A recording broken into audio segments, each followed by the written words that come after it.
بسم الله الرحمن الرحيم. إن الحمد لله نحمده ونستعينه ونستغفره ونعوذ بالله من شرور أنفسنا وسيئات أعمالنا. من يهده الله فلا مضل له ومن يضلل فلا هادي له، وأشهد أن لا إله إلا الله وحده لا شريك له، وأشهد أن محمدًا عبده ورسوله. يا أيها الذين آمنوا اتقوا الله حق تقاته ولا تموتن إلا وأنتم مسلمون.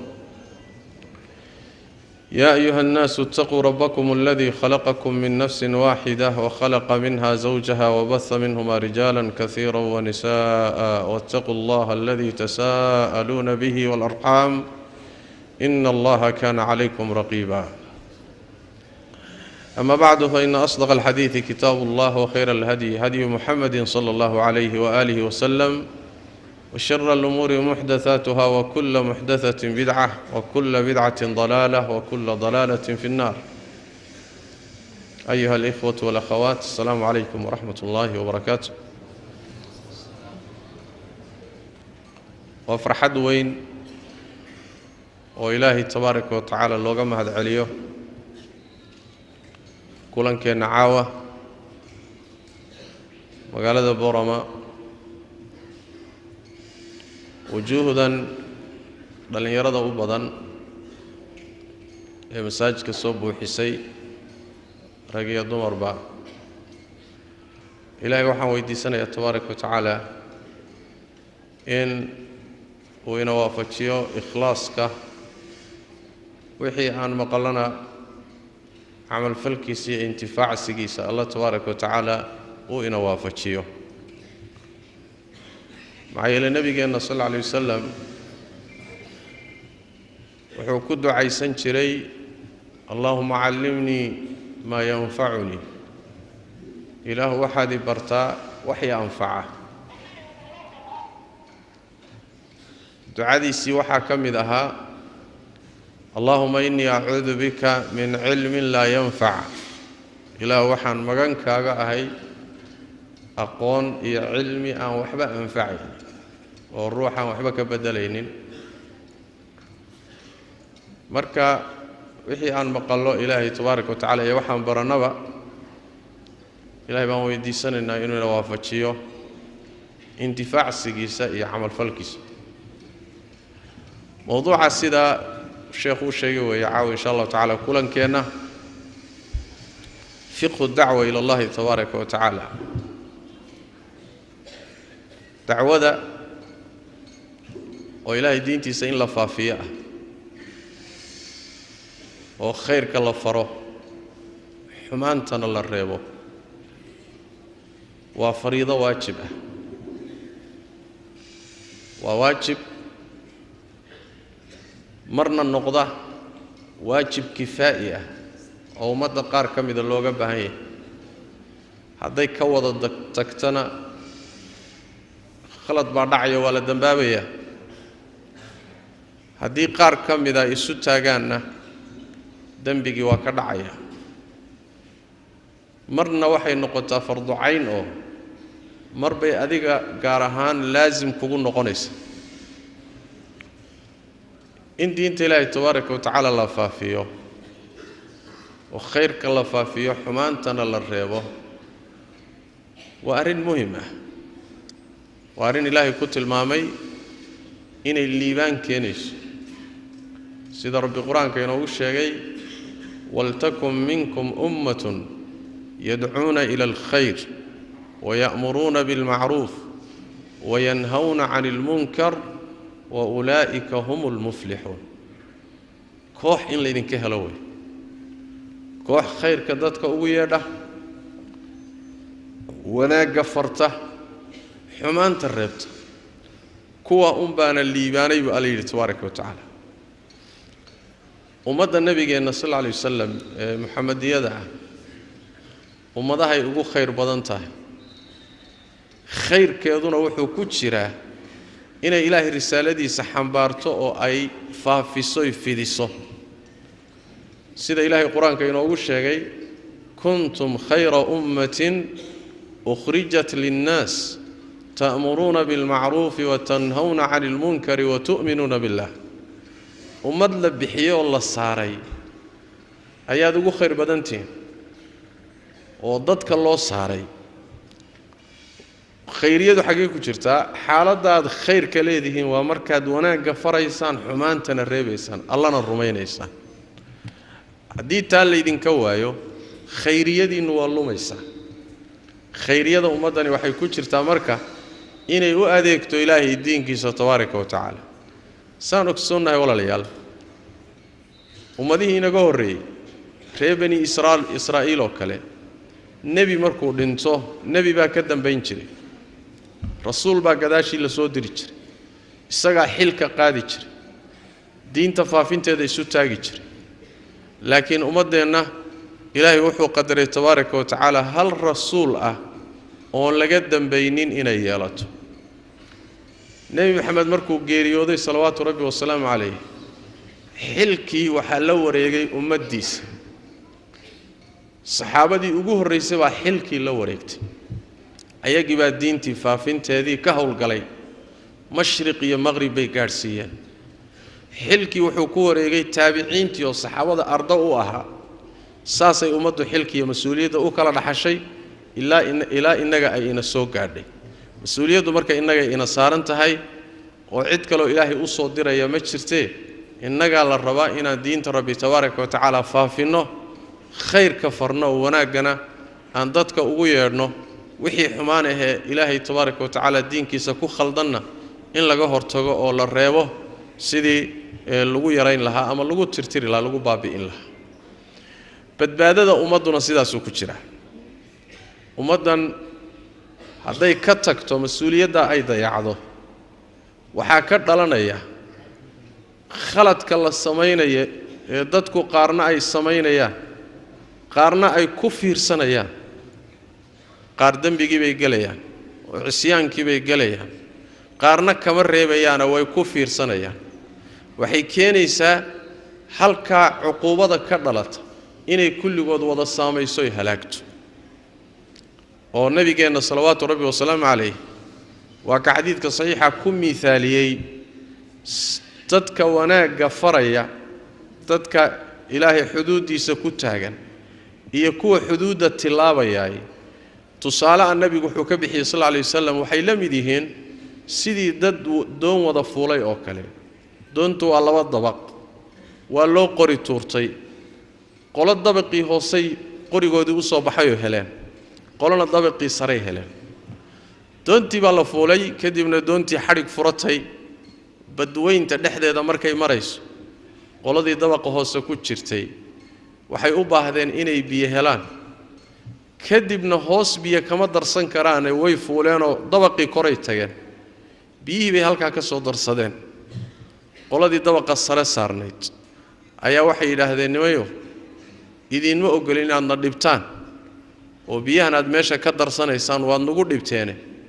idinma ogolin mar dambe inaad kor soo aadaan war biyaha aan dhaansanayna daaya maya qoladii hoos bay isaga degeen meeshoodii bay tageen way tashadeen marka waxay yidhahdeen war innagaaba qoladaa biyaha uga dhowe oo dee biyihii hoosteennayba ka dhow yihiin aan duleeshanno halkan naga hoosaysa hayar intaan duleelinna halkan aan biyaha ka soo darsanno maxaaba kor inoo kacaynayaba wuxuu nebigu yidhi sal alla alay wasalam qoladii dabaqa kore saarnayd go'aanka ay qaateen kuwa hoose markay ka war helaan hadday gacanta qabtaan oo yidhahdaan waryahan halaagina oo ay ka celiyaan wixii ay rabeen nebigu wuxuu yidhi sal alla alay wasalam najow wa najow jamiican dhammaantood waa badbaadayaan doontii baa badbaadaysa kadibna labadii qoloba waa badbaadayaan haddayse yidhaahdaan faraha ka qaadaan iyagiiyo waxay rabaan isu daayaan oo yidhaahdaan meeshaad ka gashaan baan ka gelaynaa duleeliya maxaa dhacaya doontii way duleelinayaan doon la duleeliyo biyo soo galeenna hebel baa dembi lahaa ma taqaano biyahay gelaysaa kii kore een dembiga lahayn iyo kan hooseba waa wada halaagsamayaan macnahaasuu nebigu sal alla alay slam tusaalahaasuu ka bixiyo macnaheedu waxa weeye marka la fasiro noloshan inaga dhaxaysa waa doon aan wada saarannahay nabadgelyadu waa doon la wada saaran yahay caafimaadku waa doon la wada saaran yahay deegaanka iyo horumarku waa doon la wada saaran yahay masaalixda guud ee dadka ka dhaxaysa ayaa doonta la wada saaran yahay doonta dad baa duleelinaya yeeyihiin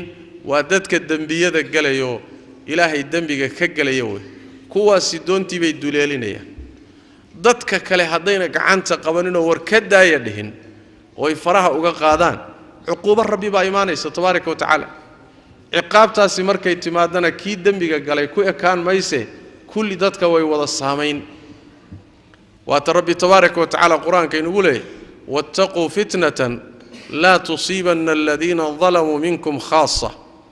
cuqubadu markay timaado kuwii dambiga galay kaliya ku ekaan mayso way idin wada saameyn waxa aad dhacays arkaysaan in haysto oo dhan dambiye la galay oo dad galeen inta kalena ka aamustay ayay sabab u tahay oo ka dhalatay sidaas daraadeed badbaadada ummadani waxay ku jirtaa inay waajibka isu taagto oo waajibka isu kaashato oo ninka muxuu ahaay aqoonta leh aqoonta uu faafiyo oo ninka dhaqaalaha leh dhaqaalaha uu ku garab istaago oo ninka xukunka haya awoodii uu ku garab istaago isticmaalo oo ninka qalinka uu isticmaalo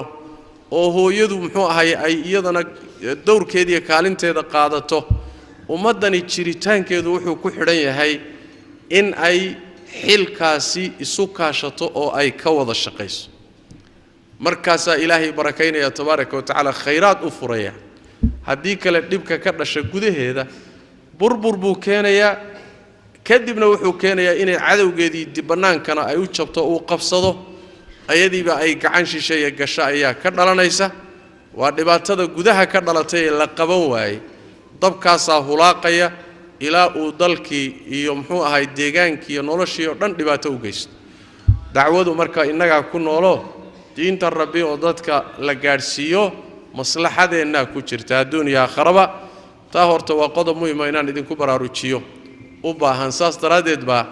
nebigeenna salawaatu rabbi wasalaamu calayh oo ilaahay ugu jeclaa addoommada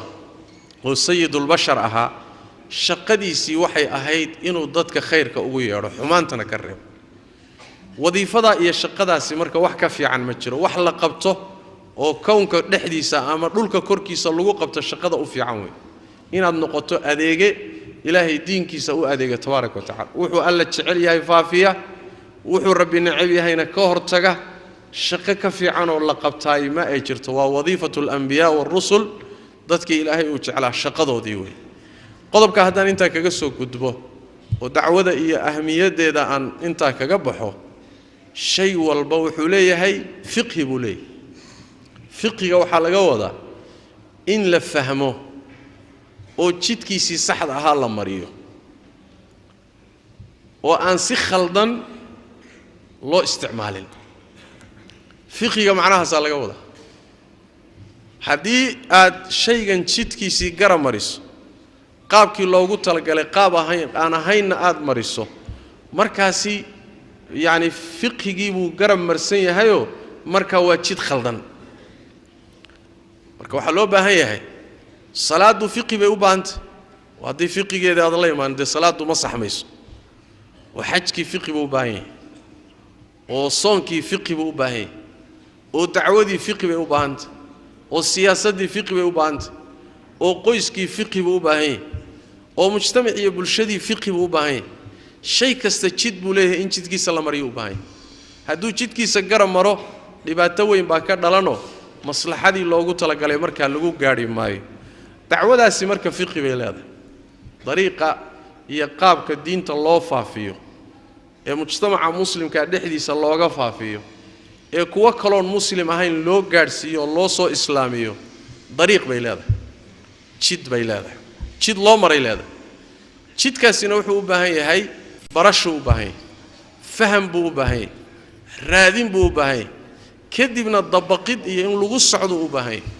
haddii la waayo maxaa dhacaya waxay isu bedelaysaa meeshii maslaxa laga rabay mafsada ka dhalanayso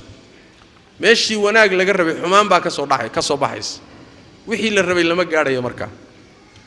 arintaa way markaa arinta muxaadaradu ku saabsan tahay waxaan jeclahay inaan dhowr qodob oo muhiim ah aan dul maro qodobka ugu horeeya oo loo baahan yahay daaciga inuu ilaaliyo ruuxa dacwada isu taagaya ka qayb qaadanaya faafinta diinta iyo dadka oo Ilaahay tabaaraka wa tacaala loogu yeero waxa ugu horeeya cilmi baa ugu horeeya al-ilmu sharci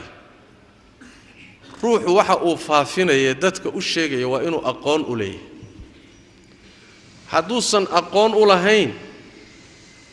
dhibka uu la iimaan karaa ka weyn waxa uu maslaxa keeni karo bimacnaa الداعية وإنه عالمي محو عالمك يهي وحو ددك ugu yeedhay sharti maaha inuu noqdo caalim bahar ah oo culumta shariicada wada yaqaan kulli maaha laakiin waxa uu marka dadka u sheegay waa inuu aqoonteedii leeyahay waxyaabaha qaar waxaa jira culimiye caamada waa la yaqaanaa salaadu waa waajib nin kasta waa yaqaanaa wardilka dadka xaq darrada lagu dilay inay xaraan tahay nin walba waa yaqaanaa zinadu inay xaraan tahay nin walba waa yaqaanaa sakadu inay waajib tahay nin walba waa yaqaanaa tafaasiisheeda waa ka qarsoomi kartaa marka arrimo waxaa jira culimiye caamada la wada yaqaano arrimaha qaar koodna barasho khaasay u baahan yihiino waxa aad gudbinayso marka waa inaad aqoon u leedahay waa ka rabbi tabaaraka wa tacaala quraanka kariimka qul hadhihi sabili ad'u ila allahi ala basiratin ana wa man ittaba'ani wa subhanallahi wa ma ana minal mushrikin jidkaygii waka aniga iyo inta iracsanna isagaan dadka ugu yeedhayna annagoo basiiro ku dul sugan markaan dadka ugu yeedhayna jidka basiiran ku suganaa basiirada maxaa laga wadaa waa cilmi iyo xikmad weey haddaadan marka cilmigeedii aqoonteedii lahayn dadka ha hor istaagin waxa sheegin horta wax baro waxa aad gudbinayso waa inaad garanayso aayadda aad soo qaadanayso waa inaad tafsiirkeeda si fiican u garanayso xadiidka aad dadka ku wacdinayso u sheegayso waa inaad laba qodob iska hubiso ma sugan yahay horta markuu sugnaadana waa inaad macnihiisa sixi karto haddii aadan garanaynin waxa dadka u sheegayso khaladaad fara badan baa ka dhacaya halkaas marka waxa iimaanaysa dadku waa laba nin aan aqoon lahayno la rabo inuu fariisto wax barto nin aqoontii laho aqoontii inuu gudbiyo la doonayo laakiin ruuxii aan aqoonta lahayn inta la soo kaxeeyo in dadka la hor istaajiyo la yiraahdo diin u sheeg tii muxuu sheegi muxuu sheegi oo dad u sheegi sagi baa u baahan wax la bare arintaas marka dariiqa saxsan ma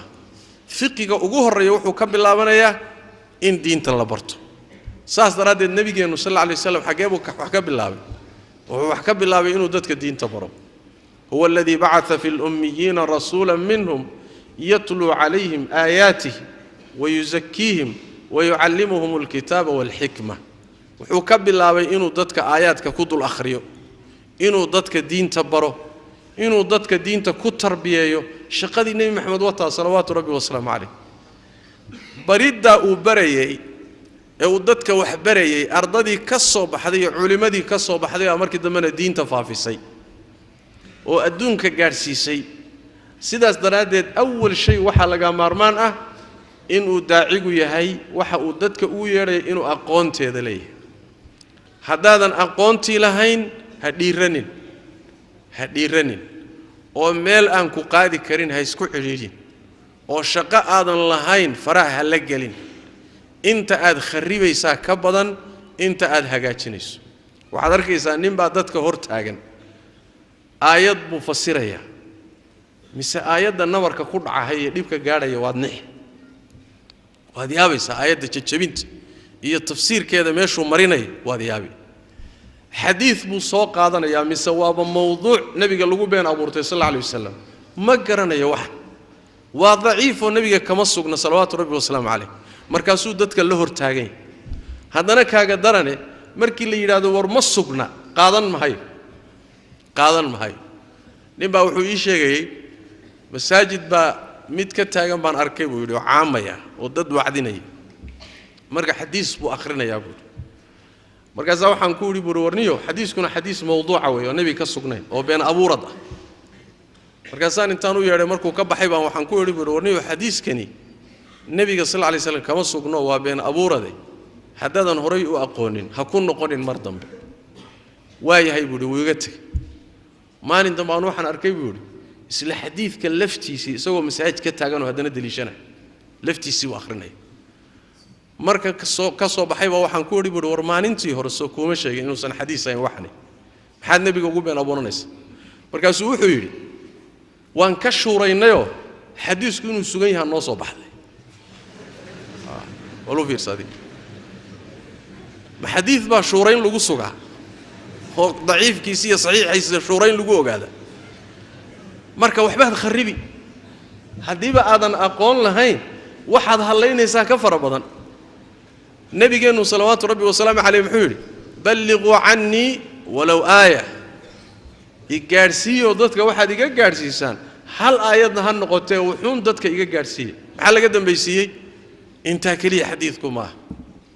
intaa keliya maaha maxaa lagu xijiyey waxadithuu can bani israa'iila walaa xaraj reer bani israa'iil ka sheekeeya cidhiiri iyo dhib ma lehe maxaa laga dambaysiiyey waman kadaba calaya mutacammidan falyatabawa maqcadahu min annaar ciddii aniga igu been abuurata oo waxaanan dhihin iga yeedhsiisa oo waxaan iga sugnayn dusha iga saartana naarta meeshuu ka geli lahaa haw diyaar garoobu nabi sal alay slam u fiirso marka waxaa laga yaabaa ruuxani balliquu cannii walow aaya buu la taagan laakiin qaybta dambe xadiiska haddaad fiiriso waxaa laga yaabaa wax hagaaji buu isleeyahay laakiin waxbuu hallaynaya aafadu xagee ka timid marka aafadu waxay ka timid aqoon darradu marka dhibkeeday leedahay waxaa la rabaa marka fiqu dacwa ila allah wuxuu ka bilowdaa dadka aqoonta leh ee waxay gudbinayaan garanaya waa in dacwada faafinteeda iyo fidinteeda ay khaas ku noqdaan ruuxii inuu daaci raba noqdo inuu daaci noqdo barnaamijka ka qayb qaatana waa inuu horta wax soo barto qodobkaasi waa qodobka u horeeya qodobka xigaayi waxa weeye dacwada ilaahay tabaaraka wa tacaala wuxuu ku kulmiyey oo sideedaba ay ku dhisan tahay laba tiir labada tiir waxa weeye mid waa wixii xumaana in la inkiro talabaadna waa wixii wanaaga dadka in la faro labadaa tiir bay dacwadu ka kooban tahay labadii tiir inaad mid meesha ka saarto oo tidhaahdo anugu khayrka baan dadka fari munkarkana ka hadli maayo ama inaad tidhaahdo aniga munkarka unbaa shaqadayda laakiin khayr sheegi maayo khayr dadka ugu yeedhi maayo laakiin wixii munkareen arko kaa umaan dagaal kula jira oo kii kale ima khuseeyo ayadana waxa weeye waa kafad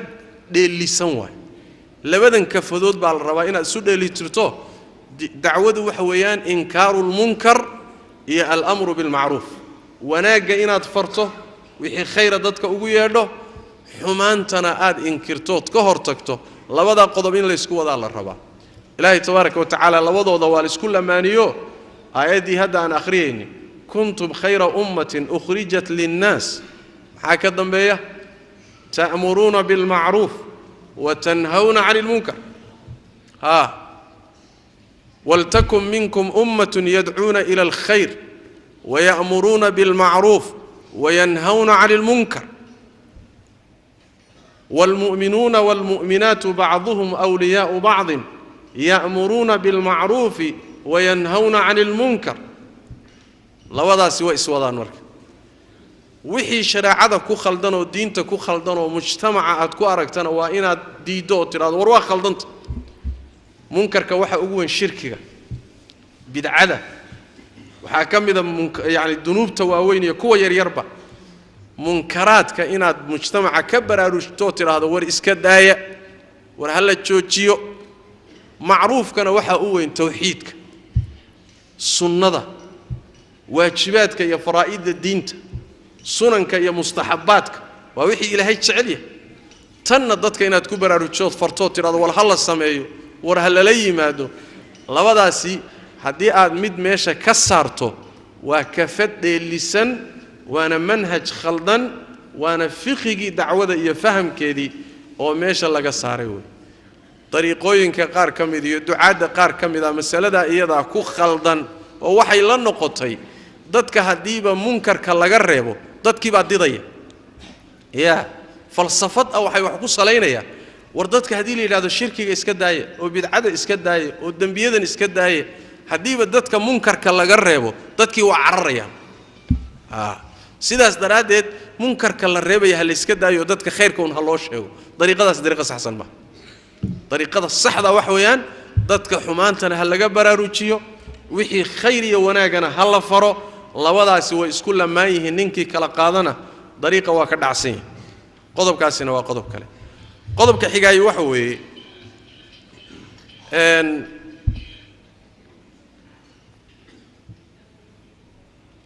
hadafka iyo ujeedada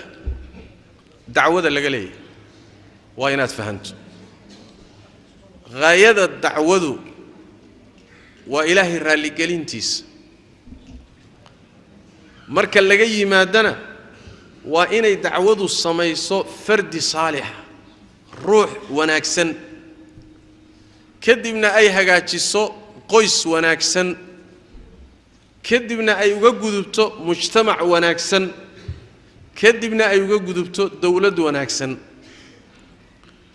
intaasi waa hadaf inta inay ku suuroobi wada dhici karto oo hal ruux ba aad ku guuleysan weyd laba ruux ba waxba ka qaadan waayaan adigi dhanaaba kaliga aad ku soo hadho taana wax weeyaan haddaad waxba xaqiijin kari weydo ما آدم فشلمني هدف كلا تشرا هدف كلا بعد وحوي إن الإله أكتيس عذر دار هشوا صحيلكم صارني لوا مد وإن هش ربي وحيلكي وانقتي إن لا يقاتو لا يرميو لا يراعنا تهولك عنت إذا كشرت ما أهين أنت سعذر دار بيكوتح وأنا أقول وين إن الإله أكتيس بدبادو haddii inta wax ka badan ku suurowdo dad ay ku raacaan oo dacwadii qaataan oo midhii aad aragtana waa tilka aajilu bushra almu'min wa bishaaradi mu'minko soo degdegtay waay nabigeena salawaatu rabbi wa salaam alayhi wuxuu inoo sheegay ya'ti rajulun wa ma'ahu rahtun wa ya'ti rajulun wa ya'ti nabiyyun ya'ti nabiyyun wa ma'ahu rahtun wa ya'ti nabiyyun ومعه رجلان ويأتي نبي ومعه رجل ويأتي نبي وليس معه أحد ما ننت قيامة النبي دم أو إلهي الدريبة إيمان دون نبي قاسي كوح بالله صعد نبي كلا إيمانية الله ونن باب الله صعد با نبي كلا إلهي الدريبة ما ننت قيامة إيمان دونه هل روح كريو وطابة نبي كلا إيمان دونه من هل روحنا الله ما صعد ورميو فشل مي نبي قاس يا نبي هل روحنا أن وذنين ميو فشل مي يا كلا ما فشل من محايا لي سيدا دابا إن لقاتو الله راعي استجا مسؤولية دي سماهن مسؤولية دي سمعيه مسؤولية دي سينو دتك وقارسيه إن عليك إلا البلاغ صومه إن عليك إلا الوقارسين وبعدين كسارا لكن إن لقاتو إلهي كعنتي سيكوشرتا الله وافتشن هدو دوننا أن وافتشنين سيداس دراد إلهي كويدين ما يمانين تقيامة محا قادم واين محا وحلقاقا قادم واي محا لقاقا أقبلي واي تا إلهي بيقوتها الله أديك وحا لقويدين محا دوقو شيك ويد محا دوقو قارسين ويد محا دوقو فري ويد محا دوقو الريبي ويد انت هداد قودة تمركة أديك وحويان عذر دار كاي واض وضطها وحلقا قادنا يا قصة في سورة الأعراف إلهي كجور رمي تبارك وتعالى سورة الأعراف أيها لجور رمي واسألهم عن القرية التي كانت حاضرة البحر إذ يعدون في السبت إذ تأتيهم حيتانهم يوم سبتهم شرعا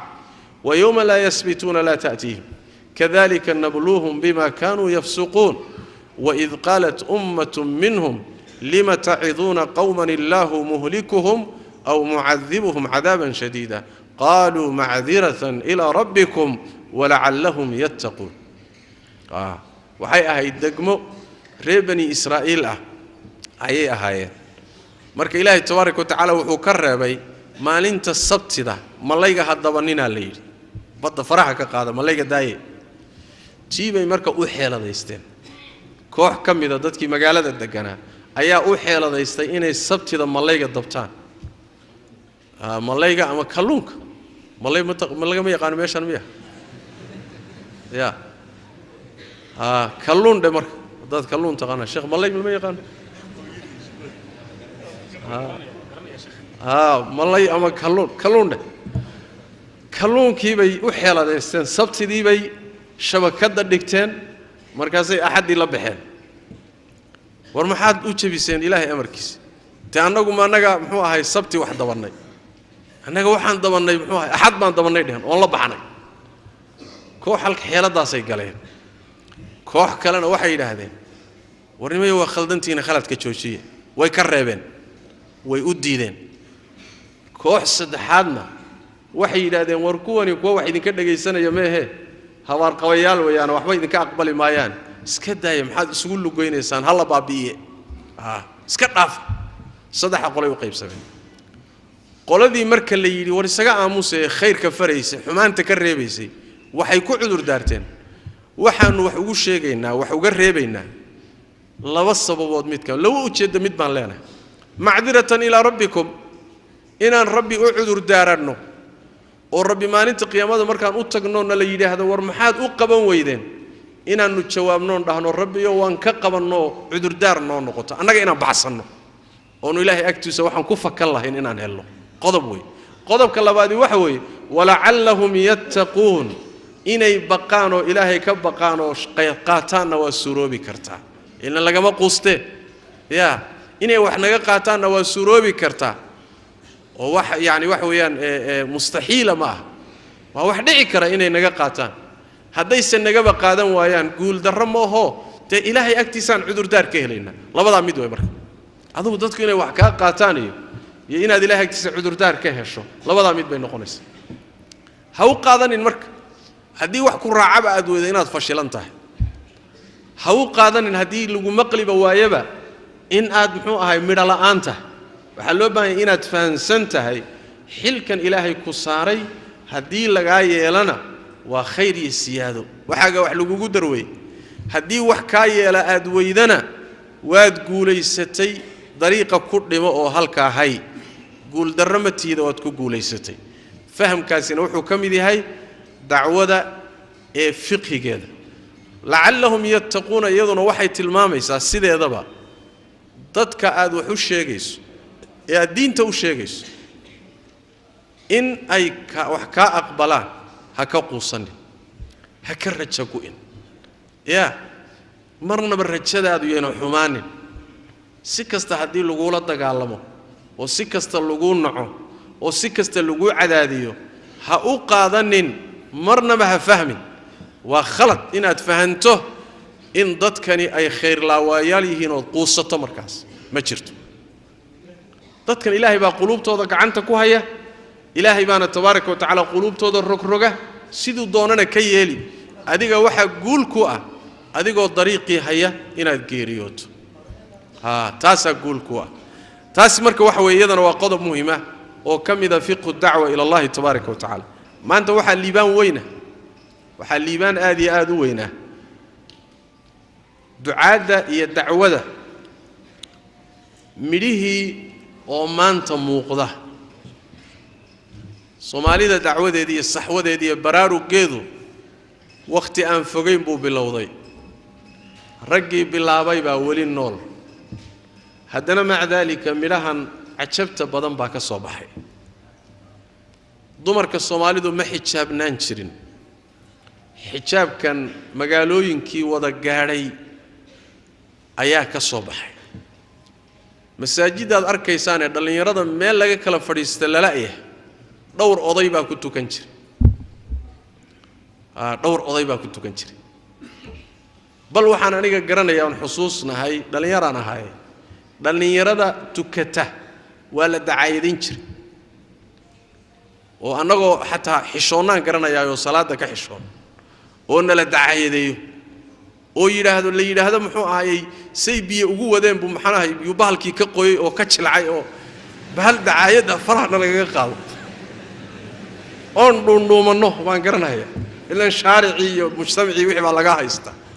salaad la'aantii baa qaalib ah dumarka iyaga warkooda iska badaa inan tukata in la helay naadir bay ahayd yani haweenay la qabo ama muxuu ahaayay mid la furay oo carmala ama garooba inay tukato way suroobi kartaa laakiin inan gashaantii oo tukatay naadir bay ahaan jirtay ya habar tukatay ahaan jirtay habraha tukan jirtay laakiin habluhu ma tukan jirtay wadaad hadda noolo wadaadada ducaada kamid ragii dacwada bilaabay kamid ahaa ii sheekeeyo isagoo malaha bari jooga wuxuu u baahday inuu guursado gabadh inan oo guursado inan muxuu ahaay gashaanti ah oo guursadu raadiyay oo tukata bari baan ka bilaabay buur gobolada dhaxaan maray buur inta muxuu raad goobahaya inan salaad tukata inan quraan taqaana ma inan cilmi taqaana ma waa inan tukato oo shanta salaadood tukata xamar baan maray buur ilaa waa kismaayaan sii maray buur intaas oo dhan waan la ahay buur baydhabaan tagay buur baydhabo markaan tagay waa xuduudii wadanka oo Kenya la sii galay amaqto halka markaan maray iyo gado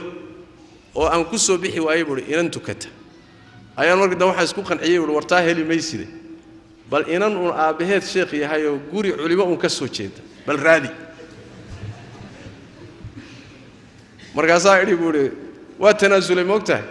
walba qoys wadaada inan ka soo jeeda hal ay raadi gabadh inan aabaheed macallin baa la keenay buur markii gabadhii markii la meheriyay baan damcay buur inta aan goosha isugu tagin bal inay salaada tukato naabal weysaysan idhi mise weysaw ma taqaan anigii baa tustusay oo weysaysatay markii dambe markaas waxaan idhi buur bal tuko oo say u tukan ma taqaanay salaad ma garanaysa waa waqti dhow ninka iiga sheekeynay waa nin culimo ah maanta heerkeen joognaa marka ya maanta heerkeen joognaa iska dhaaf muxuu ahaay salaad habla yar oo 10 jir ah oo quraanka xifdisan oo shariicadii wax badan ka yaqaana midho waxa inoo soo go'ay alxamdulillah aad iyo aad qaali u ah muddada gaaban gudaheeda isbedel weyn baa ku dhacay ummadii Soomaaliyeed oo waliba shariica kasta ya حتى سياسيينتي ugu fogaan jiray diinta maanta waad aragteen oo markay doorasho galahayaan gadaal dambe waxay ka sameeyaan nin walba wuxuu ku doorasho galahayaan wardiqaadkana ma cuno sigaarkana ma cabo deeninka ugu liita wuxuu leeyahay hadda goor waxaan dhageysanahay Soomaaliland rag ka tirtama mid kamid nin markaasi muslima ma ahayn qoladii muxuu ahay gaalada lagu xaman jiray buu ahaa markay BBC ka dhageysanayo wuxuu leeyahay وانا نقول دين تاني دين كل دقايا مرة هي لكن وزير بان دين سمين دين توحيل سهرة وزير دين توحيل سهرة بان دين سمين بقوله أنت أصود دور شكر هذين هاي كي كلام مسلم وماشي سما واحد معي كتوصي إذا وإسبدل يميدوا إسبدل حتى سياسيين تيجلوا واحد ينور من إن شاء الله تعالى ورما يصير مدونا لكن دور واحد دونا يا إنا نلاحظه رنتي مريه لبري يوم هو هاي مريه دول كلا جلي ويصابحين واحد بدنا إلهي تبارك وتعالى وينو حقيقي هذا أنت اسمك وارين مشجعة وارين كل رجال الناس وارين لو جفر حوي إلهي تبارك وتعالى رجينا نور ما يستري دونه مرك واحد مهم إن أينو أجانو ملاهني وسيادة إلهي بحيو لكن مقصودك وحوي حل كني وحل كسران أما الله لو راعو أما يان لو راعي قضب كلام مهم كواحد الدعوة الفقهية هذا كم ذا ترك الاستعجال دقة مراها إن دق ستو إن كتكتو يعني التأنيجة يكاتسيوني ده يدق لأنته أي واحد تهاي دعوة المصلحة هذا هدي مريه سنة ضم بصوابح لها أما كقدم بيبدح لها الصوج إلها عاد يسكت إذا السنة كان إنه كوجو وحكوجو عيسى دلق لأم باكوجو دعي بيرت هذا عاد ما أنت بيرتي دليل ده عصوبة عردنكا لوبا أوباهنين لوبا لودو كل سيتشوك تسيء ملوه أصاب حنا وقت كذا هدي أنت تسوقي وإذا أتراهدو war muddada dheer anigu ma sugi kare haddaan u baahna inaan goosto odayadii dhanba u qaadato muxuu ahay oo jarto maxaa dhacaya waxa dhacaya midho la'aan baa kugu dhacaysa yaani dalag la'aan baa kugu dhacay juhdigaagii iyo dadaalkaagii baa khasaaray intii yaraydeed soo beertay baa baaba'ays waxaad ka heshay iska badhaaf taa waxa la mid ah dacwada hadii midhaheedii waxna waa la hayaa waxna waa soo socdaan wixii soo socday oo waqti u baahnaa haddaad istiraado xoog baan kaga dhalinaya intii horaad khasaaraysa waana masalada la yiraahdo qaacidada ah man istacjala shay'a qabla awanihi uqiba bihirmani shay'an wali gaadhin ruuxii degdegsada shayga dhanba in laga qadiyo ayaa lagu ciqaabaa midaal waxa noqon kara midalan nimba islaan guursaday uur bay u yeelatay ilmihii bishii shanaad buu ku jiraa waxa u laaban meeqa bilood 4 bilood baa u laaban 4 bilood ma sugi karo yiri ilma aan dhalay inaan arkaan raba warniyo gabadhu caadi ha u dhashayso ma sugi karo hala ii soo saaro waxay doonayeen in noqotee banaanka hala ii soo dhigo hay gabadhi operation baa lagu sameeyay waa la qalay 5 bilood mid baa loo soo saaray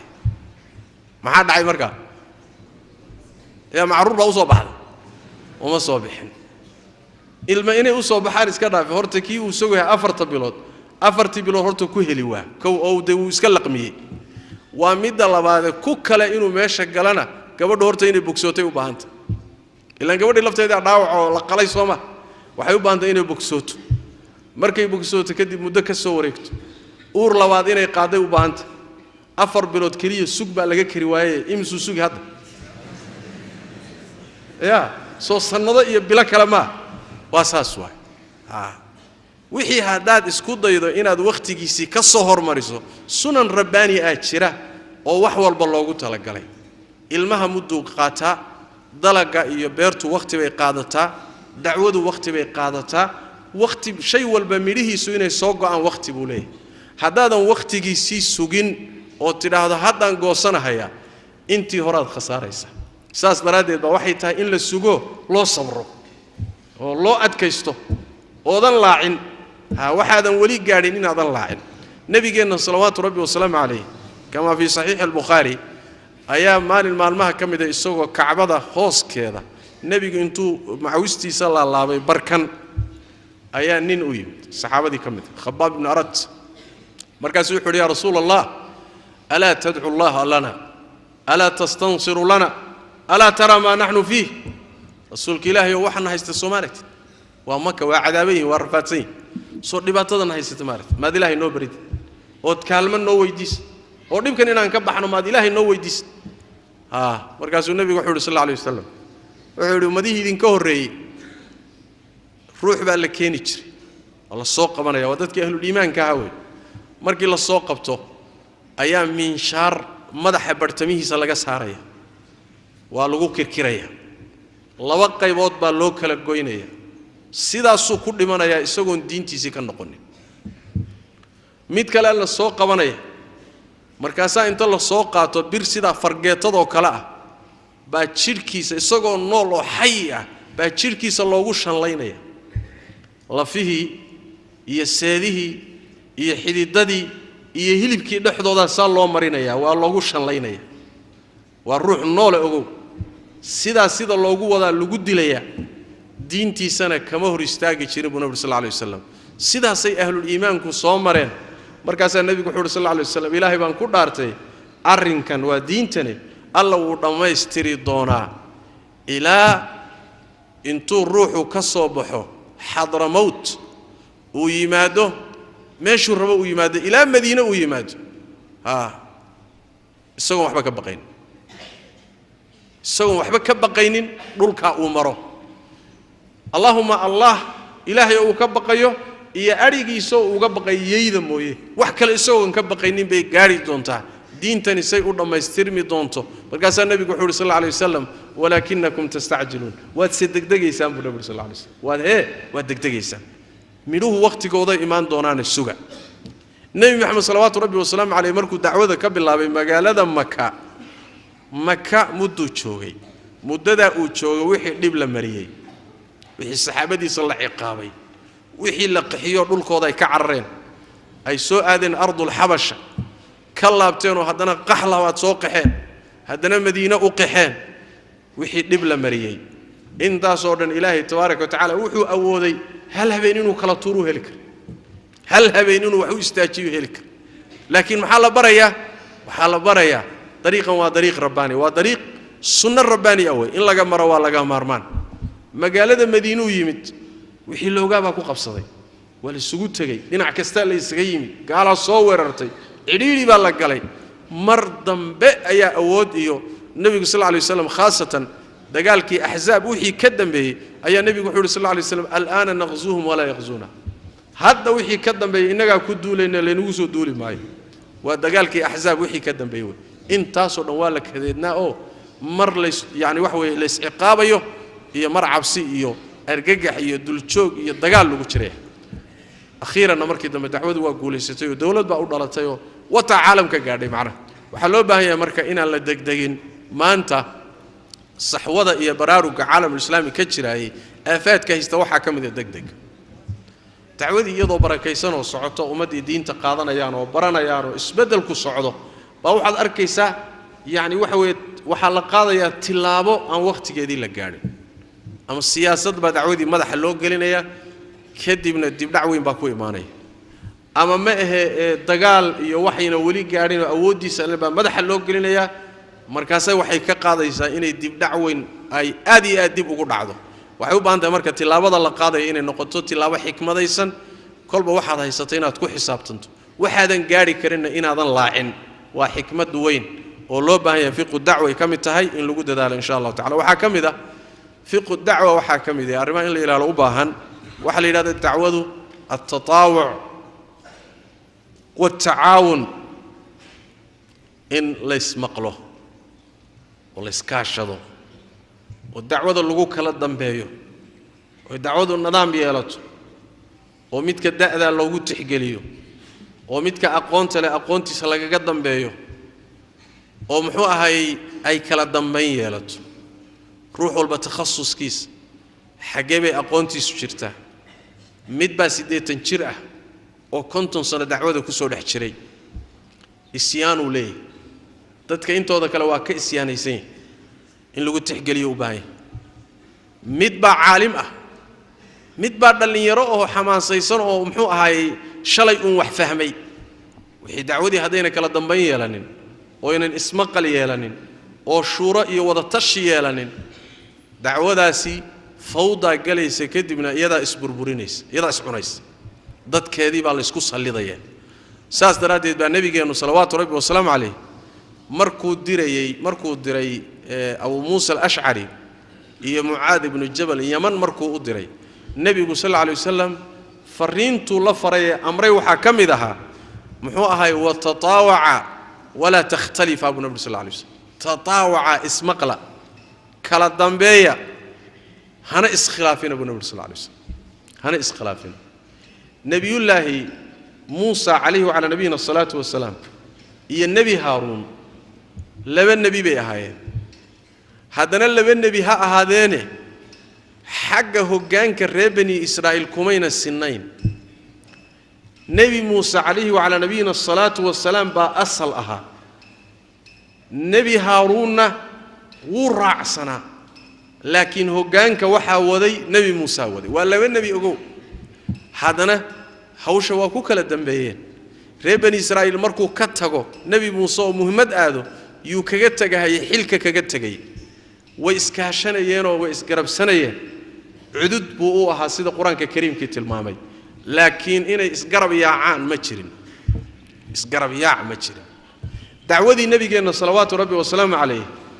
nabi maxamed baa hoggaanka ahaa maalintay laba ruux ahayd iyo maalintay saddex ahayd iyo maalintay bulsho noqotay iyo maalintay dawlad noqotay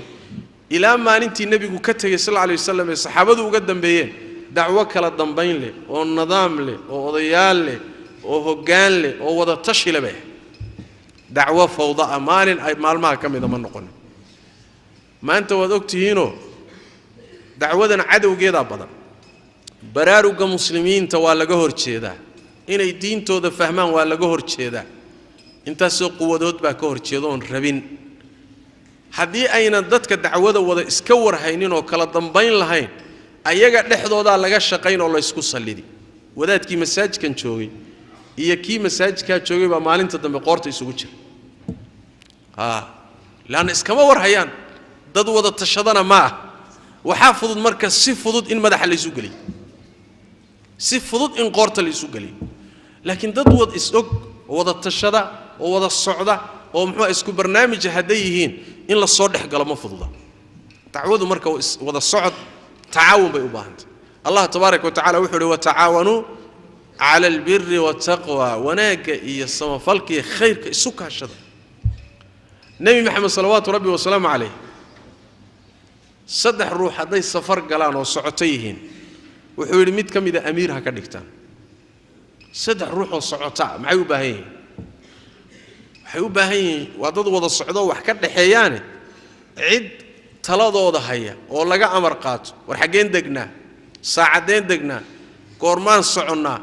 shaqada see loo qaybsan yaa raashinka karin yaa awrta soo xidhxidhi soo shaqayn la qaybiyo ma haddaan shaqada la qaybsanin cidna uusan mas'uul u noqonin soo qoorta la isla geli maayo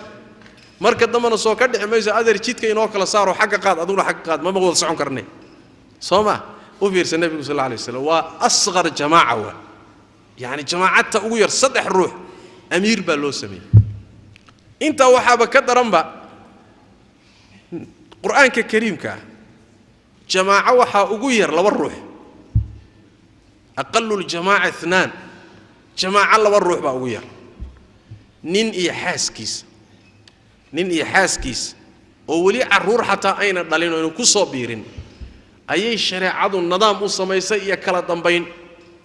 ولا بروح كليه أقول ووحى ليري الرجال قوامون على النساء والرجال يضمر كإسقباي رجال قرية كتالية هوانتنا وحى ليرنين كأمر قاضي فلو في رسالة له هبيه لمرده لوهم باتهينه تشانتار رجل أنت أمير وأنا أمير أنت أمير وأنا أمير لما أمير ماشى كم وضع شقين كراه مربع هذي هوش بين آدم كذا حيصل الله والروح يكبدا oo shaqo wada hayaan shaqadaasi kala dambayn bay u baahantay shaqo aan kala dambayn lahayn iyo yaani wax wada tashi aan lahayn horay uma socoto asal bay marka u leedahay diintani in dacwadu fiqigeeda waxa kamida in ducaadeedu wada socoto culimadeedu wada socoto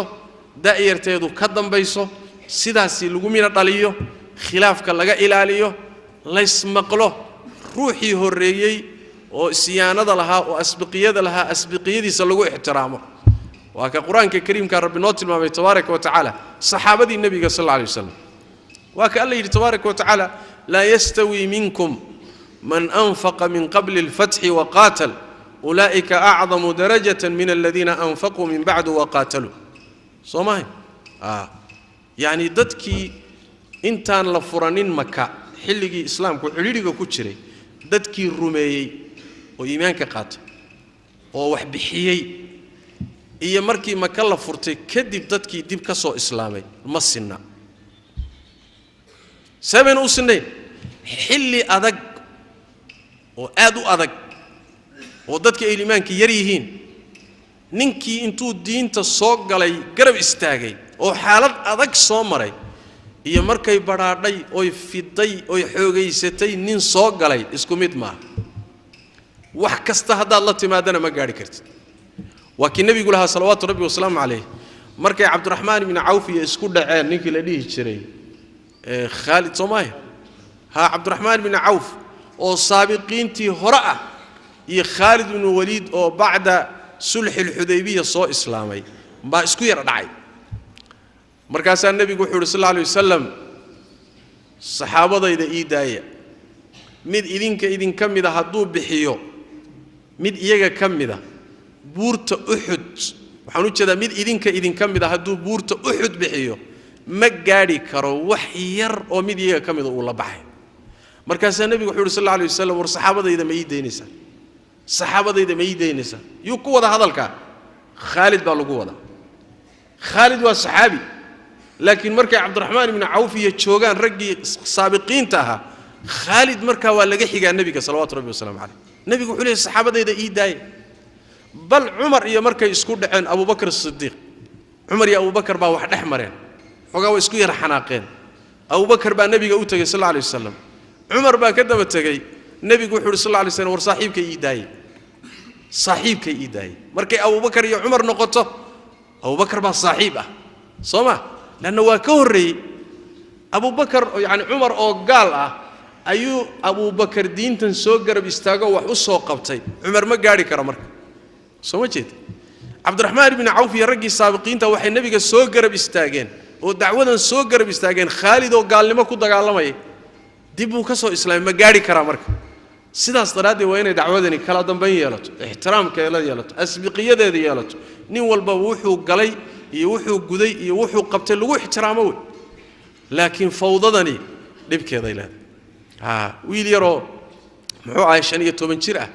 ama 18 jir ah oo waliba xataa gadh iska dhaafay xaadi xataa ina wali u soo bixin oo wax qumano oo akhrisanin ayaa sheekhi 80 jirka ahaa iska laalaadinay warku sheegayba waa naqdinaya arxamaada sheegin buu leeyahay hadal lama kala badiye kana waa hadlay dadweynihii iyo caamadii meeshii la dhihi lahaa war wiilkan yarka edabta daran sheekha laga qabto waxa la dhihi ma taqaan war culimada kala gaadha culimada kala qabta la leeyahay war ma waxa wax ku hagaagaan ilaahay baan idin ku dhaariyay waa balaayada maanta in haysato way markaas uu walba intuu wadaantii soo qaatay buu wadaantii ku ritay dhalinyaradii ka xaysay dalkii burburi muxuu ahay aafu ka dhaqaaqay waxa la leeyahay waa culimo hebel la hadlay sheekhna waa hadlay khalaas aafa socota marka waxay u baahan tahay diintu asbaqiye leedahay diintu oday bay leedahay diintu nin muddo ka shaqeynay leedahay diintu caalim bay leedahay diintu marjiciye leedahay fawda ma aha diintan dacwadana fawda ma aha sidaas daraadeed fiqiga waxa kamida in dacwadani ay yeelato kala dambeyn iyo ismaqal iyo tataawuc iyo yani wax way ehelkeeda in lagu tixgeliyo loogana dambeeyo waa iyadana waxay kamid tahay min fiqhi dacwa ila Allah tabaaraka wa taala waxa kamida fiqiga dacwada waxa kamida at-taysir in dadka diinta aan lagu adkaynin in loo fududeeyo oo tacsiirka iyo adkaynta laga daayo qalqalayfka yani xariis darrada iyo diintiyo suuradeedii la xumeeyo oo laga dhigo wax iyadoo dhanba wada qalabsan oo lagu dhaqmi karin saas ma aha waxa kamida qawaacida shariicada taysiir ba kamida nabigeena sallallahu alayhi wasallam markuu dilayay ninkii la dhihi jiray Muaad iyo Abu Muusa dardaaranku siiyay waxa kamida yasira wala tu'assira وبشرا ولا تنفرا dadka fududeeya diinta u fududeeya hana ku cuslaynina bishaareeya oo dadka khayr ugu bishaareeya ahlul iimaanka oo dadka diinta ha ka eriyina oo ha ka caydinina dadka diinta ha ka eriyina maxay leeyahay dadkii hadii diintii lagu adkeeyo waa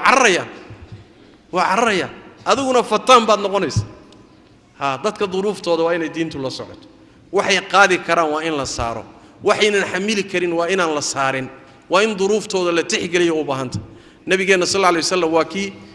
kama fi sahihayn Muaad ibn Jabal baa wuxuu ahaa nabigu la tukan jiray sallallahu alayhi wasallam salaada cisha salaada markuu cisha la tukado buu xaafad wuxuugaa u deganaa ka yara fog masaajidko xaafad u degi jiray cishiina wuxuu la soo tukaday nabiga sallallahu alayhi wasallam xaafadii markuu tago ayaa la dhihi jiray marka salaada naga bixina tusji salaadu marka dadku ku dheereen jiray asagu sunnu tukanaya laakiin dadku waajibkoodii bay tukanayaan markaasuu suurado dheer ku tujin jiray maalintii dambe nin baa intuu ku rafaaday oo salaadii dheereyd keli waayay buu ka goostay isaga tagay tu salaadiisi dhamaystirtay buu iska tagay ninkii buu nabiga ku dacweeyay خالد بن هرته وحوري وحلو شيء نينكي هبل الصلاة بو كا غوستو انتو دمايستay iska tag waa munaafiq wiil waa munaafiq yaa dhahay Khalid warkiiba maqlay ninkii markaasuu yiri walla inaan nabiga u tagin uu tagay rasuulku u tagay sallallahu alayhi wasallam markaasuu rasuulillah Khalid hana laga qabto Khalid hana laga qabto Khalid intuu dadka salaada ku dheereeyo yaa hadana markii laga goosto waa munaafiq dadka leey Khalid hana laga qabto nabigu sallallahu alayhi wasallam Khalid buu yiri Khalidow waxaan u jeedaa Muaadow Muaadow war Muaadow war ma waxaad rabtaa inaad noqoto fataan dadka diinta ka eriya war fataan ha noqon baa lagu yiri afatanun anta ya Muaad war ma fataan baad dadka salaada ha ku dheeraynin midkooda tabarta daran midkooda daciifka midkooda da'da salaada ku salee dadka salaada waxaad ku jusaa wallayl iyo wadduha iyo suuradaha salaada cishaa ku tujibalay ay ka wada bixi karaan dadka diinta ha ka eriya marka wax weeye dadka diinta in lagu adkeeyo laga eriyay ayadana wax weeye waa mas'ala khalad ah nabigu sallallahu alayhi wasallam ma khuyira bayna amrayn illa ikhtara aysarahuma ma lam yakun ithma laba shay nabigeena lama khiyaar galinin illa midka fudud buu dooran jiray haduusan dambi ahayn umadiisa kolba ka fudud buu doori jiray nabigu sallallahu alayhi wasallam haduusan marka dambi ka imaanin fiqiga diinta marka waxa kamida at-taysir oo ma aha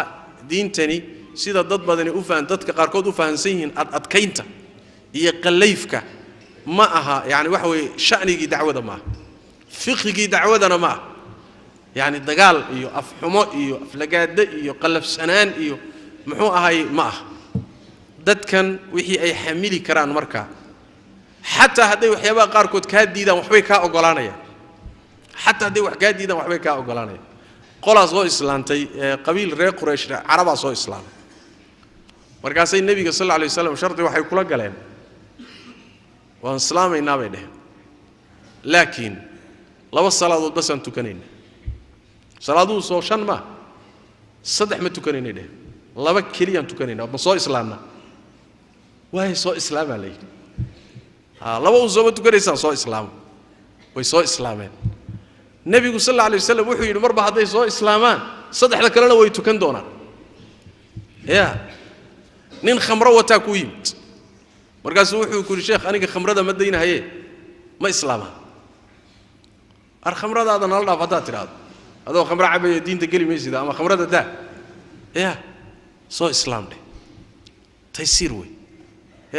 sawa khamriya caba yu raba masaajidka inuu soo galo kaali tukadhe sheekh masaajidka ma galahay anu khamran caba walba khamrada had dambaysa u kaadiye kaali masaajid galde masaajidka soo galo salaadii markuu dhadhansado khayrka dhadhansado khamrada uu dayn doona marxalad dambe noqon laakiin hadaad wixii oo dhan ka dhigto wax wada adag oo qalafsan oo diinta dadka ka erido taasi waa fitna oo taysirkiiba ka hormaanaysa dacwa bihaaja ila taysirkuna waa inuu san u gudbin marxalad la yiraahdo diintiiba inaad ka dhigto wax la yiraahdo tamyiiciso oo dadka qaar baa fududaynta diinta ka fahansan in diinta laga tago diinta laga tago oo war diinta nagu adkayn buu ku leeyahay war kaalay salaada tuko masaajidku soo tuko sheekh gurigana waa lagu tukan karaa war masaajidka lagaga yeedhaya kaalay saxiix ala salaahi ala falah kaalay soo tuko war diintu waa fududahay nagu adkayn buu ku leeyahay kaasoo kale markuu wuxuu doonayaa diin meehe khaladkii buu ka dhiganayaa diin fudud ka dhiganaya war khamrada iska daa nagu adkayn sheekh inama al-a'malu binniyat buu ku leeyahay inama al-a'malu binniyat aniga niyadaydu waa fiicanta marka taasi waa tamyiic waa diintii oo laga dhigay diin la'aan laga dhigay taa laga ma wado laakiin waxa laga wada waajibaadkii diinta iyadoo la gudanayo xaaraantiina laga fogaanayo haddana kolba duruufta dadka in la tixgeliyo waa taysiirkay ka mid tahay waxa ka mid ah fiqiga dacwada waxa ka mid inaad fahanto wax la yiraahdo maratib inkari al-munkar sharka marka iyo xumaanta la reebayo martabaday leedahay martabad walbana waxay ku saalansan tahay waxa awoodaada حديث أبو سعيد الخدري في صحيح مسلم أي النبي صلى الله عليه وسلم من رأى منكم منكرا فليغيره بيده فإن لم يستطع فبلسانه فإن لم يستطع فبقلبه وذلك أضعف الإيمان منكر روحي أرك وح شريعة خلاف سنة النبي صلى الله عليه وسلم قعنتي سهكو بدلو منكر كقعنت وحكا قبو وقورما قورتات قعنتا وحكي قبان كرتو هداد أود لده دولة باتهاي أود باد لده هو إلمهاي أود باد لده هو أدون تادي وحي أود وباهني كعن هداد وحكو قبان يسو وين أود لده هداد قعنتا كري ويدو عربك وحكي قبو ومرتبط الله بعد حمانتا كدك وددك كرب وناقنا فرو عربك استعمال هداد عربكي كري ويدو أود ويدو قلبك ككهو وقلبك ككراهيسو إيمان تاسا أبو ضعيف سنة مراتب تاسا إن لا إله إلا ولا مرمان منكر كمجتمع كدح مغضاي أود مركي لليه الدولة دي أود تشيرتو كعنبا وحلقة قبا مركادا أود هينين وحاكوغو فلان إنا دادك خير كأوشيكتو حمانتنا كربتو هذا عرب كاسي هردافين هذا ترى هذا أنا الدولة هاي بانك عنده وحكي قبا أو بارك خمرة وان تشبين أو قاتك وان جوبي أو جبردك وان قراعي أو أود بان استعمالية تفسد بمركا كدارنا مصلحة مكينيس وحال الربا إن أود هذه يتورط هذا مرور بكوت الشطو إلهي كوجو مكلفين أدون أود له إن كعم وحكو قبط مربا وحي جاريسة تورط هذا أي جاريسة إن هذا حتى أفك بكهل لكرينه قلبي بس إله مرخاتك وحين أنا تعلين وحين النعبة قلبك أنت سكوسا والرسم مرول بوحي كل تاجي تبرت هذا بالرباء إن لقوا قابصده وأن لقود بين إن شاء الله تعالى وحن كوك بجبين يا وكم إذا فقه الدعوة إلى الله تبارك وتعالى إن دعوته وإن يتهي دعوة كترجميسة دين تيورد الشمولية معاك كودنا الشمولية وحن كودنا دين تلاهي سودة القرآن كي السنة دا صدات كما فرين ومجتمع أقومي يرين دين توم حيكا كوبان تهي دين توي قدوينت وإن إصلاح حددك الله إصلاح مجتمع الله إصلاحين أيو وإن يقشو أبواب تيورنا عقيدة دي بالله إصلاحين عبادة دي بالله إصلاحين أخلاق دي بالله إصلاحين محوها دقاليه بالله إصلاحين سياسة دي بالله إصلاحين محوها كل وين إصلاحه لما أنت وذا قلال الربا صوت محيط هاي صوت وحويا وحد كتر شميسة دينتي النبي محمد لي من صلوات ربي وسلام عليه دينتي النبي محمد لي من الدين كامل والدين لما يسترنه شامل وحا خلد مركا إنا تراهدو أنو قيبتا أمان كو قابسان قيبتا وحان هين الشقيقة مقلين بلغي يا بابا قيبتا وحي أنا هين دادك وضاي إنا تراهدو واخلدين دادك غار خود با دعوة كفانسان سياسة لقلو هذا السياسة كليتا إصلاح السياسي قاعد اللي هذا إصلاح بكتشرة كليجي دعوة ما دادك غار با وحي الرومانسيين إن دقالهم لقاها الله دقالها ما حلال كوا ما حرام إن لقاها الله دعوة كلية وهست أنت كلية ماها دتك غاربة وهست أخلاقيات كوننا الصحان أنت كلية ماها دعوة وين كترجم ترمان وحي قرآن كأي السنة كتوسين ربني إسرائيل بإله تبارك وتعالى وحكعقوبه فنصوا حظا مما ذكروا به فأغرينا بينهم العداوة والبغضاء وحي لقواني بقار كتجين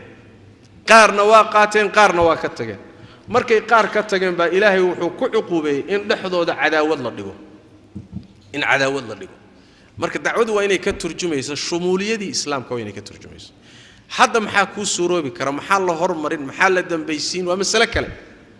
oo tawxiidka ayaa ka horeeya wax kasta tawxiidka ka horeeya marka la yiraahdo al-aham fal-aham shaygu ka muhiimsan yahay mujtamaca lagu bilaabo waxa ka bilaabanaysa in tawxiidka looga bilaabo laana diintu tawxiidka ka bilaabatay مجتمع هو مسلم قال معها لكن قبشك يا خلاداتك التوحيد كقال وإن لك صح فلتكن أول ما تدعوهم إليه شهادة أن لا إله إلا الله وأني رسول الله فإنهم أطاعوك لذلك فأخبرهم بأن الله أو فأعلمهم بأن الله قد افترض عليهم 5 صلوات هذيك هايلا سكدي وهكذا مركز ترتيبك يا أولوياتك يا الأهم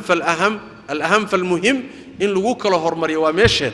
لكن أصلهان دعوه وإن يشملسه ويوضقشه مقاصد الشرع وحي شرع الربتين يددك هلان وأبين عبادة الله صحه وأبين عقيدة إن الله صحه وأوباهي بدعة إن لقى الربا والسنة دي طريق النبي الله وافجيه صلى الله عليه وسلم وأوباهي المجتمع إن قالها الله إصلاحيه وفساد كلا صاره وأوباهي سياسة دي الدولة دي إن إصلاحيه بيلين أوباهي المجر ساس ترى الدعوة وإنه يكل وذا قش والضمر كي قش ويقريه قش ويعرورتي قش وصار سامين تأي وضيالته أيا لقى مارمان أو حنك قبح إن شاء الله تعالى دعوة وإن فقه كذا وحكم ذا الموازنة بين المصالح والمفاسد تلاوة القاضي يساي وإن مصلحة كتلنا يساي أي كوين تهي مفسدة يدبك كإيماني هذه دعوة تلاوة القاضي حمان تأذ ريبيس هذا كتلنا يسا حمان كوين إن هذا ريبتا خلده خير كأد فريس هذا كتلنا يوم منكر كوين خير كائنات فرتوا خلط مركم حال الربا قاعدة وين قاعدة المصالح والمفاسد إني دعوة إلى لسان الربا سمعنا التوحيد قال هذا إن توحيد كالله ويا رم حكوين أساس كيف الدين تبغون ما حدنا القرآن الكريم كإله حكوين ولا تسبوا الذين يدعون من دون الله فيسبوا الله عدوا بغير علم وحنا عابديان inaad wax ka sheegto haday ka dhalanayso in ilaahay wax ka sheegaan wax ka sheegooda daa asnaamti iyo balaayada caabudahayeen wixii aad ka sheegaysiyo dhaleecayntii la dhaleecaynay hadayba ka dhalanayso in ilaahay caayaan jooji baa leeyahay marka jooji sababta maxay tahay ilaahay oo la caaya waa mafsado ka weyn asnaamtooda in wax laga sheego waxa kamida mesela nabigeena salawaatu rabbi wa salaamu alayhi منافقين بالله كمد أحدتك نبي جهوز جوي صلى الله عليه وسلم منافقين تؤد بين نبي جود بين صلى الله عليه وسلم يا أد بيقول بين مركي يقول رسم مدينة ويمين ويكهر تجان مركي يحبوا السورة بوايان وحي اسكت ضيان إنه فشليان تقال كي أحد رجي سيقار بيسوع الشدينه مجال هذا كسوع صدق بقولوا نبي الله صلابته ويسكت ضيان إن تقال كنبي وكوتشا صلى الله عليه وسلم تقال كي تبوك مركو النبي صلى الله عليه وسلم أو كسر لابتي نحن يسوي كسر جرا إنه الدلام بيسكت ضيان ورسولك كم تخلصان صلوات ربي وسلام عليه صحابة دي سينا يسكت دران ومهاجرين أنصار قرط السوق اليوم بيدور قرق الشقية نمان قبل تاجم بيحيى رسول كمرك اللي صلى الله عليه وسلم رسول الله ما تكون دتك دافيش ليس ما ليس تكون النبي يقول صلى الله عليه وسلم وحن كبقيا إن لجوش كيس محمد رجي سيب الله ينيا صلوات ربي وسلام عليه وفي رصدا وراح يسكت شوجان وهيسكت كان إبان إن يسكت شوجان وإن الإبان وإن يقول إحترام وإن الرفاضيان ورد القادنا وحي دانتا إنتان لينو إن لينوش كيس تقول لي هذا محمد الصحابة يسيب الله ينيا ياك لو رونانيا سمعة هذه مجا عقاد مرة يا مرة سي سمعة هي مجا الله إلى عليه أي النبي صلى الله عليه وسلم وحقود القاتل مفسددي هي مضرة المنافقين تكوهين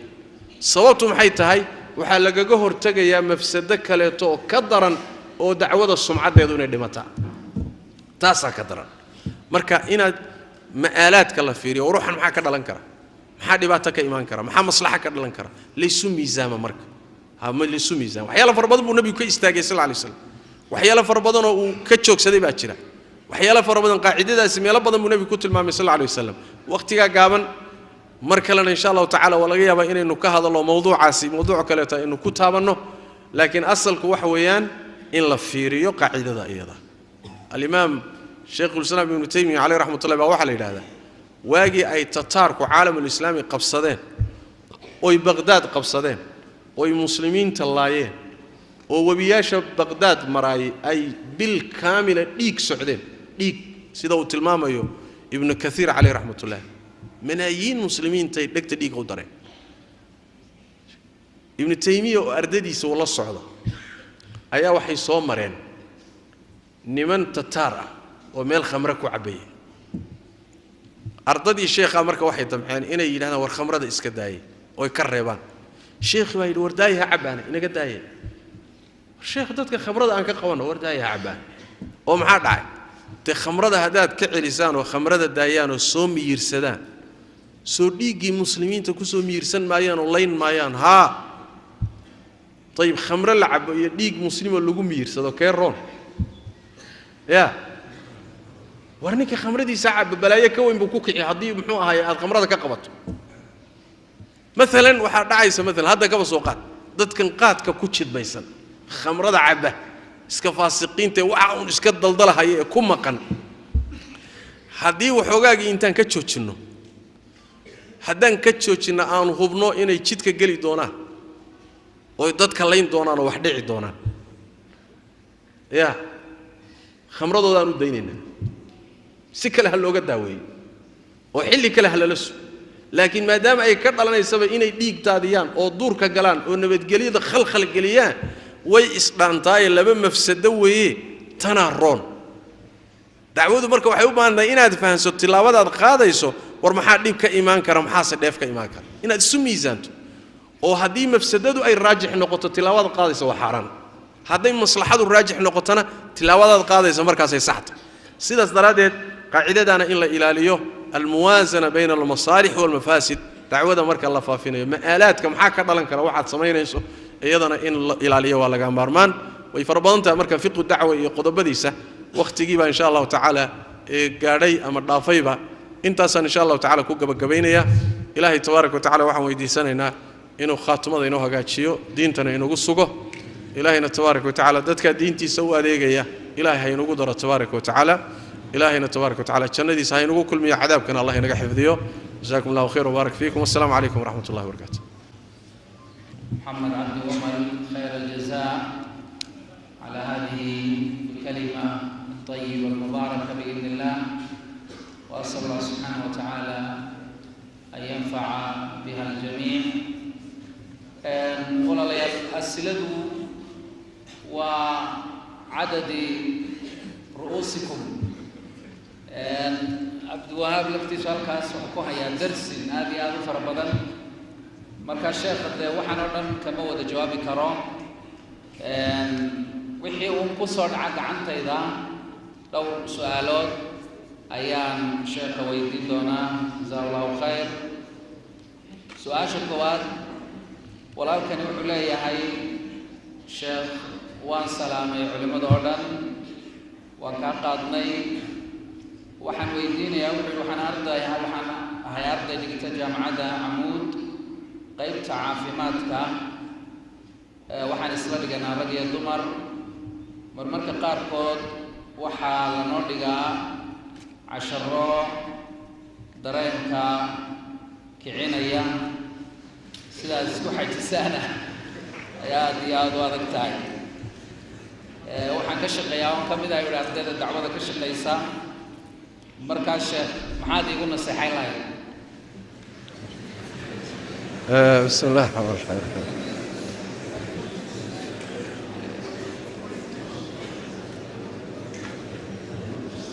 بسم الله الرحمن الرحيم نصيحة وحويان وهل من لوما قرصو سعد وانت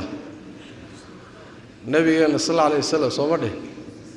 ninkii haweenay arka oo ay cajabiso tiisi ha aado fa inna alladhi ma'aha mithlu alladhi ma'aha tanku cajabisay waxa ay hayso iyo taadi waxay hayso waa isku mid macna waxa laga wadaa macna ninku mar hadduu baahidiisa iyo shahwadiisa guto dareenkan ka cayaayay ama waa baaba'aya ama waa yaraanaya sidaas daraadeed waxaan ku dhihi lahaa guurso oo daahidaada gudo insha Allah ta'ala haddii aynan duruuftu ku saamaxaynin waxaan ku dhihi lahaa mar kale waliyasta'fi fil ladina la yajiduna nikahan hatta yughniyahum Allah min fadlihi isilali inaad darsiga qaadato oo dhageysatana ha ka tagin maxaa yeelay inaad ummad anfacada la doonaya oo dhakhtar u noqoto jidka la sii marayana marar fara badan oo caafimaadka lagu baranayaa khaladaad sharci ah kama marna haddii la yiraahdo laga wada cararana dhaqaatiir gaala ah baa loo gacan gali doonaa ama kuwa aan diin balahayn baa laga yaabaa marka in loo sabray u baahan tahay guurso haddaadan guursan karaynin sabir xal kaloo nabigu ku darayna صون لأن الصونك شهوة واجبية بالنبي صلى الله عليه وسلم وكل فانية إن كستور لي رب ذن الصومي أي لهذين صونك وحبوا أن جتري واي هذا مع ذلك هذا صونك قبضة الصومي لهيد وحبوا كاتري له لكن هو الصون يصير لفتي صبر فانوي أو محوها هاي أن شركة culayskii iyo oonkii iyo gaajadii iyo midna aan keenaynin oo inta wax la bashuuqahayo marka soonku sidii dhabta hadii loo soomo la bini aadamka nafaqada jirkiisa ku jirta keenaysa shahwada kacsi nafaqadu markastoo ku yaraato shahwadu yaraanaysa wallahu a'lam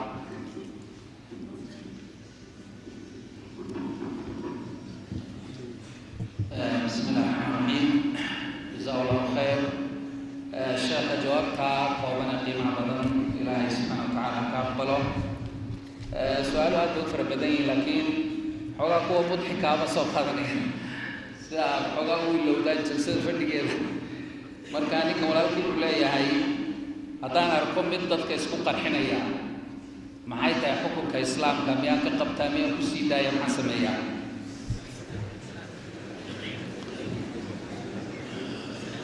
بسم الله الرحمن الرحيم هداد قوان كرتو قبو دادو نصيحين كرتو نصيحين هداد أنو نصيحين كرتو أودو لهين عدي أدسلادا وحبي كقوان كرتا قارسي لأن النفتي سنة بدبادة وجرت مسلمين تنا بدبادة وجرت نبينا صلى الله عليه وسلم صومرين انصر أخاك ظالما أو مظلوما ولالك أوهيلي هدو قردرين هدي لغا قردرين رسول الله هدي لغا قردرين قرنا يوضي والله هيلي هدو يسو قردرين كورن بيده نبي قول صلى الله عليه وسلم ظلمي قاد كقبا تاسا هي الذي سابه النبي قول صلوات ربي وسلام عليه مركا هداد أديك قوان كرتنا قبو أديك سيوسن كوو قرح أديك لفت هذا يوسن كوو قرح هذا قوان كرت قبو dad waanin karto waani dad xusheey karto xusheey hadii aadan qaban kareenin oo jiha marka wax ka qaban karta aad og tahayna gaarsi si isagana loo badbaadiyo ummadana looga badbaadiyo wallahu a'lam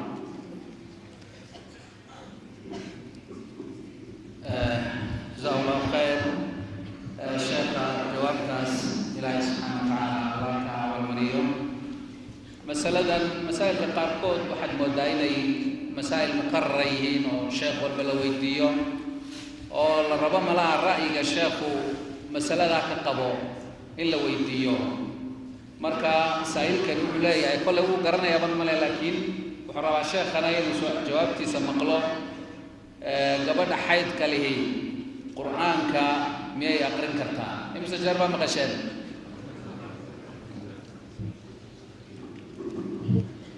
بسم الله الرحمن الرحيم هذا مقشين سيدا مقشين وقاطع إن شاء الله تعالى والله أعلم